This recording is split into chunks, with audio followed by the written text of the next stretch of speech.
আজ প্রায় 2 মাস হয়ে গেল আমার ছেলেটার চুল কাটা হয় না। তো মাথায় অনেক চুল হয়েছে, তো ওর বাবারও মাথায় অনেক চুল হয়েছে। তো আমি বাবুকে বলতেছি যে বাসায় গিয়ে চুল কাটো। তো ওর আসলে এত পরিমাণ মাথায় চুল হয়েছে যে মাথায় পানি বসে গেলেই হচ্ছে জ্বর আসবে, জ্বর আসলেই সমস্যা।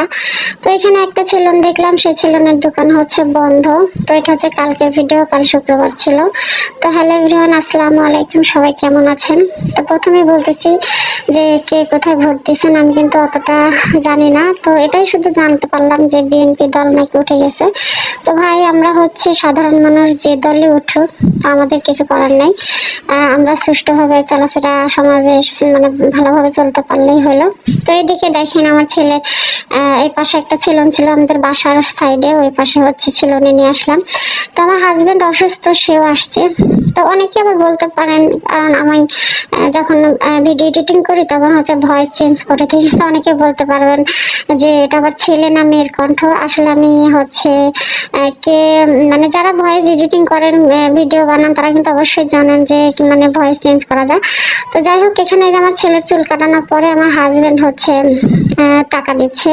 তো ওরও দেখেন অসুস্থ শরীর, কি অবস্থা, শরীরের অবস্থা খুবই খারাপ।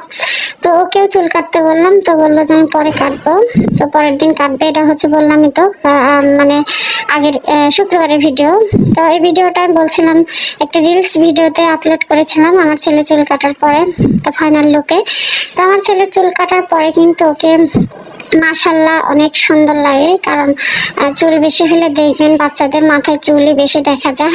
তো যে সেলুন থেকে চুল কাটছি মাশাল্লাহ অনেক সুন্দর করে চুল কাটে। এটা হচ্ছে সাভার চেয়ারপির ভিতরে, মেইন রাস্তায় ভিতরের মধ্যে আর কি, চেয়ারপি গেটের সামনে ডান পাশে। তো যাই হোক, অনেক সুন্দর করে আঙ্কেলটা চুল কেটে দিচ্ছে আমার ছেলেকে।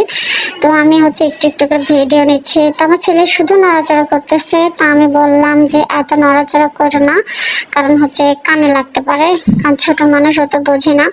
তো আঙ্কেল হচ্ছে চুল সবকিছু কেটে একদম ফাইনাল লুকে দেখুন, একদম পুরা নায়ক নায়ক লাগতেছিল। আমি হচ্ছে ভিডিও করতেছিলাম, কিন্তু আমার ছেলে হচ্ছে ভিডিও করতে গেলেই ওর হচ্ছে অসুবিধা হয়ে যায়, ভিডিও করতেই চায় না। তো দেখেন গা চুলকাচ্ছে, এখন হচ্ছে বাসায় নিয়ে গিয়ে গোসল করাই দেবো। তো ওর হচ্ছে শুধু আবদার আর আবদার, এখন বলতেছে চা খাবে। তো কেমনটা লাগে, এমনিতে গা চুলকাচ্ছে। এই আঙ্কেলকে বললাম যে আঙ্কেল, আমি তো বাসায় পার্স রেখে আসছি, আপনি হচ্ছে চা দেন, কাপ দুধ চা। তো দুধ চা যে বানাই দিচ্ছে। তো এদিকে অনেক গরম, চা হচ্ছে ঠান্ডা হইতে অনেক টাইম লাগে। তো ওর হচ্ছে হাতে না দিয়ে এখানে দিয়ে বসাই দিয়ে আমি বাসায় হচ্ছে টাকা আনতে গেলাম, 10 টাকা 1 কাপ চায়ের দাম। তো ওখানে টাকা বাসা থেকে এনে দিয়ে তারপর হচ্ছে চা ঠান্ডা করে দিচ্ছি, কারণ প্রচন্ড গরম। এত গরম চা একবার গালে দিয়ে নাকি ওর হচ্ছে গাল পুড়ে গেছে, কারণ প্রচন্ড গরম। তো একটু ছবি তুলতে গেছিলাম, দেখেন কি অবস্থা, ছবি তুলতে দেবে না। তারপরে হচ্ছে চা ঠান্ডা করে খাওয়াই টাওয়াই দিয়ে তারপরে আমরা হচ্ছে এখন রুমে গিয়ে বাবুকে গোসল করাই দেবো। গোসল টোসল করাই দিয়ে হচ্ছে খাওয়া দাওয়া করবো দুপুরে, কারণ শুক্রবার আমি অনেক আগে রান্না টান্না করে রেখে আসছি। তারপরে চাটা দেখেন খাওয়া দাওয়া শেষ, অনেক মজা করে চা খাচ্ছে। দেখেন চুল কাটার পরে কি একটা ডান্স নাই দিচ্ছে, মানে এনজয় এনজয় আর কি। তো সবাই ভালো থাকবেন, আল্লাহ হাফেজ।